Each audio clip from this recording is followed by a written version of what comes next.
అశ్వ సంవత్సరంలో కైలాస యాత్ర Shri Gayatri tours and travels 8977349696. AIM గురించి తెలుసా మీకు?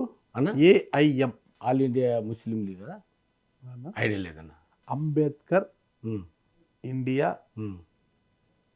మిషన్ ఇన్నా కానీ నాకు ఐడియా. మన ఆంధ్రప్రదేశ్లో దళితుల హక్కుల కోసము పోరాడే సంస్థది.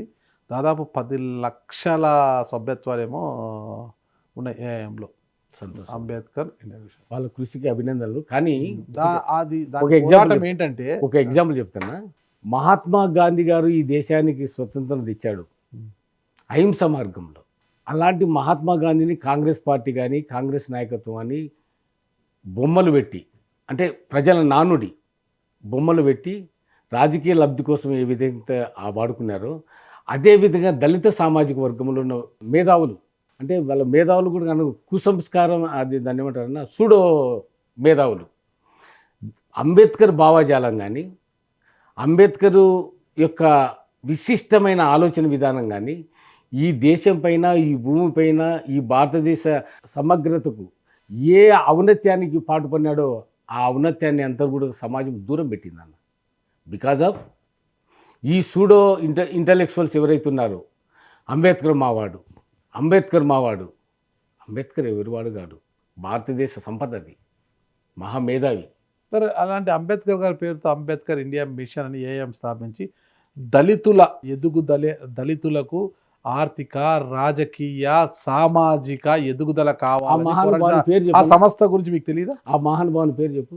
అందరిది అది ఏం అదే ఎవరు ఆ మహానుభావుడు స్థాపించిన మహానుభావుడు? అంబేద్కర్ ఇష్టంతో ఎస్సీ సామాజిక వర్గ నాయకులు స్థాపించిన, అదేనా ఆ స్థాపించిన మహానుభావుని పేరు చెప్పు. ఏమంతే మాధవరావు వాళ్ళదే. మాధవరావు ఒకరి పేరు నేను చెప్పను, అందరి కృషి అది. ఒకరి పేరు చెప్పను. వాళ్ళు అంబేద్కర్ ఆశయాలను సమాజంలో తీసుకుపోతున్నారంటే నేను వాళ్ళకి అభినందనలు, కృతజ్ఞతలు. కానీ ఈ సూడోయిజం మానుకొని నిజంగా దళిత వాడల్లో దళిత హక్కుల కోసము, దళిత ఏదైతే ఉందో వాళ్ళ యొక్క తెలివితేటలను సమాజం ఈరోజు విచ్ఛిన్నం కావడానికి ప్రధాన భూమిక ఈ సూడో ఎవరైతే ఉన్నారో. అసలు లేకుండా సమాజంలో నేను చిన్నతనంలో చవి చూసినది మాల మాదిగలు, మాకు షెడ్యూల్ క్యాస్ట్ అని ఒక ఉన్నాయి 26 కులాలు అట, ఇవన్నీ కొడుకున్నాయి. మాల మాదిగ అనే డిఫరెన్స్ ఉండేది కాదన్న, అన్నదమ్ములా కలిసిమెలిసి ఉండేవాళ్ళం. ఇప్పుడు చంద్రబాబు నాయుడు పుణ్యమా అంటూ మీకు ఎండీలు ఎమ్మెల్యే సపరేట్ అయిపోయారు అన్న. చంద్రబాబు నాయుడు వర్గీకరణ తంత్రంలో పావులు చేసుకున్నారన్న. కానీ దానికి మేలే జరిగింది అంటున్నారు. దానికి మీరు ఎండీ కదా? ఎండీ అన్న. మేలు జరిగిందా కీడు జరిగిందా అని నేను దాని ఆర్గ్యుమెంట్ లేకున్నాను. చంద్రబాబు నాయుడు రాజకీయంగా ఏ విధంగా మాదిగలను ఓన్ చేసుకోవాలనడానికి అదొక పాచిక. చంద్రబాబు నాయుడు నిజంగా మాదిగలకు సాయం చేశారంటే ఎప్పుడైతే ఉషా మేరా రిపోర్ట్ కమిషన్ అయ్యే ముందు ఆయన సుప్రీంకోర్టులో కొట్టేసినాడో ఆ రోజు ఎందుకు అడ్డుకోలేకపోయినా మంచి లాయర్లను పెట్టి?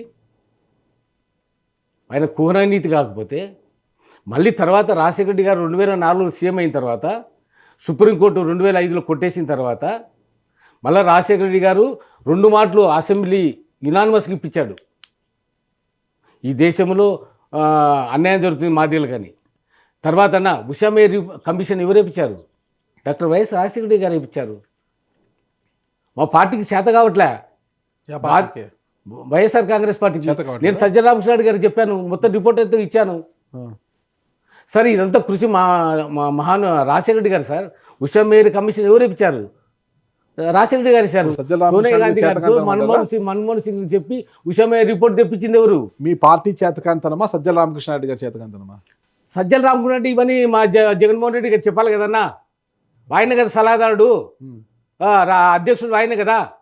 ఇప్పుడు ఈ రోజు ప్రతి మీటింగ్లో చంద్రబాబు మొన్న ఉద్యోగాలు డిఎస్సిలో ఉద్యోగాలు ఇస్తే మాదిగలకు వర్గీకరణలో నేను ఎంతో సాయం చేశానని చంద్రబాబు అని పొగుడుతున్నాడు. ఎంతసేపు సొసైటీని డివైడ్ చేసి లబ్ధి పొందడంలో చంద్రబాబు నాయుడు మించిన వాడు లేడన్న, గుర్తుపెట్టుకో. ఆయనకు మొగుడు ఎవరంటే ఒక రాజశేఖర రెడ్డి, వైఎస్ రాజశేఖర రెడ్డి గారే. ఎందుకంటే ఆయన ఎత్తులు తెలుసు, ఆయన జిత్తులు తెలుసు, అన్నీ తెలిసిన వాడు. రాజశేఖర రెడ్డి గారు చంద్రబాబు గారికి మొగుడే. సరే, కాసేపు అది పక్కన పెడదాం మనము. త్రిపురనేని మధుసూదన్ రావు మహానుభావుడు, దేవుడు అన్నారు. ఆయన ఎంతో నా నాలెడ్జ్ జీవితంలో. ఇచ్చారు, మీ జీవితానికి ఇచ్చారు. మరి ఒక రాడికల్ స్టూడెంట్ యూనియన్లో పాల్గొని త్రిపురనేని గారిని అంత ఆదర్శంగా తీసుకుని ముందుకు పోతున్న మీరు ఉన్నట్లుండి యూటర్న్ తీసుకొని ఒక బూర్జువా పార్టీలో ఉన్న రాజశేఖర్ రెడ్డి గారి చెంత ఎందుకు చేరారు? కాంగ్రెస్ పార్టీ కండువా ఎందుకు కప్పుకున్నారు? అప్పుడు మీరు ఆర్ఎస్యు నుంచి ఎన్ఎస్యుకి ఎందుకు పోయారు మీరు? మంచి ప్రశ్న, మంచి ప్రశ్న. రాజశేఖర రెడ్డి గారు నాకు 86లో తిరుపతిలో పరిచయం కావడం జరిగిందన్న. అంతకుముందు రాయచోటిలో నారాయణ రెడ్డి అని బై ఎలక్షన్ జరిగింది, ఉప ఎన్నిక. ఇప్పుడున్న మంత్రి రాంప్రసాద్ రెడ్డి గారు వాళ్ళ కజిన్. అప్పట్లో రాయచోటి నుండి మదనపల్లి కొన్ని విలేజెస్ ఉన్నాయన్న. అప్పుడు బాగా మట్టి రోడ్లు అవి ఇవి, చిన్న మండ్యం ఉంది, చిన్న మండ్యము, కొన్ని గ్రామాలు ఉన్నాయి. అక్కడ సార్ నాకు పరిచయం కావడం జరిగింది. ఆ రోజు నుండి ఒక 1 year నన్ను అబ్జర్వేషన్ పెట్టాడు సారు. పెట్టుకొని నీ తెలివితేటలు అప్పుడు బాగా బాగా షార్ప్గా ఉండేవాడిని. ఎన్ఎస్ఏలో సభ్యత్వం ఇప్పించడము. నేను అప్పుడు రాయలసీమ ప్రాంతంలో అంటే ఎస్యూ యూనివర్సిటీ ఇవన్నీ కూడా ఎన్ఎస్ఏలో పనిచేయడము. అప్పుడు సుధాకర్ రెడ్డి ఎన్ఎస్యూ ప్రెసిడెంట్ ఉండి కూడా ప్రభాకర్ అని మదనపల్లి అతను, బక్క ప్రభాకర్ అని మీకు ఐడియా ఉంటుంది. ప్రభాకర్ అప్పుడు యూనివర్సిటీ అంతా కోఆర్డినేటర్ ఉండే. ఆయన ఏం చేసినాడు, కొందరు సుధాకర్ రెడ్డి చెప్పినాన్ని శ్రీనివాసరెడ్డికి, వాళ్ళకు హేమంత్ రెడ్డికి, వాళ్ళకి సీట్ ఇచ్చినాడు. అప్పట్లోనే ఇదే కరుణాకర్ ఉన్నాడుగా, ఆర్ కరుణాకర్ అని నా మిత్రుడు.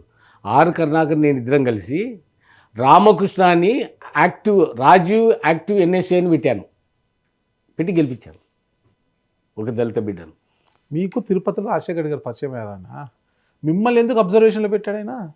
అంటే నా యొక్క చాకిచక్యము, నాకున్న పరిజ్ఞానము, ఒక అంశం పైన ఉన్న అవగాహన, విశ్లేషణ, ఇవన్నీ అబ్జర్వ్ చేశాను. కానీ మీ లైన్ వేరే కదా, మీరు ఆ లైన్లోకి ఎందుకు వెళ్ళారు?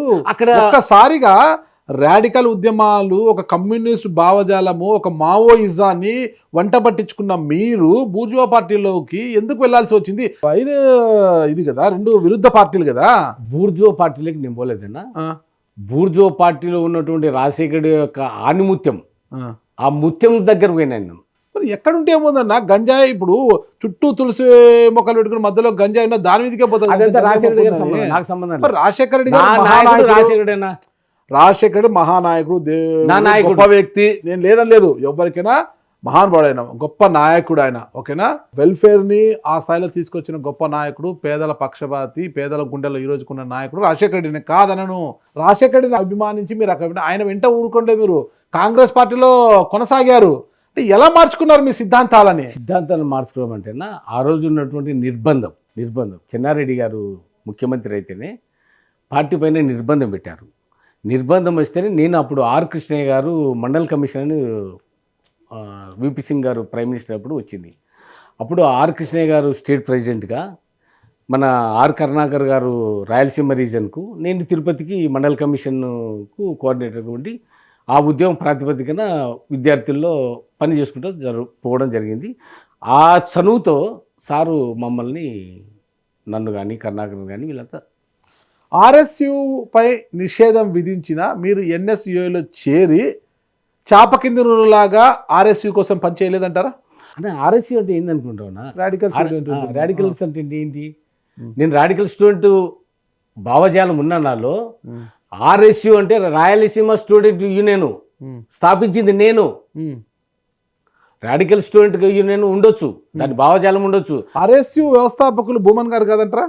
భూమన్ సార్. మరి స్థాపించింది నేను మీరు అంటారు? Rayalaseema student union. Okay Rayalaseema student union. నా రూమ్ మీద ఉండేది ఆర్ఎస్యు అని. ఓకే. అప్పుడు చెన్నారెడ్డి గారి ఓఎస్డి రాజు అని ఉండే, అప్పుడు మాకు డిఎస్పి. నన్ను అబ్యూస్గా మాట్లాడితే నేను చెప్పాను, రాడికల్ స్టూడెంట్ యూనియన్ కావచ్చు, నా భావజాలం కావచ్చు, నా గురువులు కావచ్చు, కానీ సమాజానికి ద్రోహం చేసే పనులు నేనేం చేయలేదు. సమాజాన్ని కించపరిచే కానీ రాజ్యాంగబద్ధంగా నేను వ్యవహరిస్తున్నా. ఈ సంస్థ రాయలసీమ స్టూడెంట్ యూనియన్ దాని అధ్యక్షుడిని నేను. కాబట్టి నీ పోలీసు కుతంత్రాలు నా దగ్గర పనిచేయమని చెప్పి ఆ రోజు వార్నింగ్ ఇచ్చిన. దట్ ఈస్ నుంచి ఎన్ఎస్యూలోకి వచ్చి రాజశేఖర రెడ్డి గారు వచ్చి ఆయన మన్ననలు పొందారు. మన్ననలు కాదన్నా, ఒక మంచి ఫాలోయర్గా. ఆయన నాకు ఏదైతే ఎక్సర్సైజ్ ఇస్తారో దాన్ని కంపల్సరీ ఫుల్ఫిల్ చేసేవాడిని.